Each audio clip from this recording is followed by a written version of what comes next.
கர்த்தருக்கு ஸ்தோத்திரம். இன்றைய வசனம் 1 ஐஸ்வர்யமும் கனமும் உம்மாலே வருகிறது. 1 ஐஸ்வர்யமும் கனமும் உம்மாலே வருகிறது. இங்கே வசனம் ரொம்ப அழகாக சொல்லுது. ஐஸ்வர்யம் கனமாக எப்படி வருதுன்னா ஏசுப்பா கிட்ட இருந்து வருதான். அவரால் தான் நம்மளுக்கு கிடைக்குதான். ஆமேன். இப்போ கூட நீங்கள் நினைக்கலாம், என் படிப்பு தான் இது காரணம், நான் இந்த அளவுக்கு உயர்ந்து இருக்கேன் அப்படின்னா என் படிப்பு காரணம், என் டேலண்ட் காரணம், இவ்வளோ ஐஸ்வர்யம் என்கிட்ட இருக்கு அப்படின்னா என்னோடய அப்பா அம்மா தான் காரணம், என்னோடய பலன் தான் காரணம், நான் கஷ்டப்பட்டு நான் சம்பாரித்தேன் அப்படின்னா நினைக்கிறீங்களே, கொஞ்சம் யோசிங்க. இது எல்லாத்தையும் கொடுத்தது ஏசப்பா. ஆமேன்.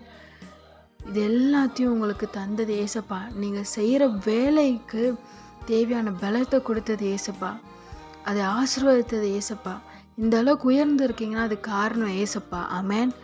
அவரை நினைத்து நன்றி செலுத்துங்க. அதை நினைத்து நன்றி செலுத்துங்க. இதெல்லாம் உங்களுக்கு வேணுமா? இது எல்லாமே தர்றது ஏசப்பா தான். வசனம் ஒரு பைபிள் அழகாக இருக்குது. முதலாவது தேவனுடைய ராஜ்யத்தையும் அவருடைய நீதியும் தேடுங்க, இவைகள் எல்லாம் கூட கொடுக்கப்படணும். அவரை நீங்கள் தேடும் போது இந்த ஐஸ்வர்யமும் கனமும் அவர் உங்களுக்கு கொடுத்து உங்களை ஆசீர்வாதத்தை உயர்த்துவார். ஆமேன். சோர்ந்து போகாதீங்க. லைஃப் ஏன் இவ்வளோ கஷ்டமாக இருக்குன்னு நினைக்காதீங்க.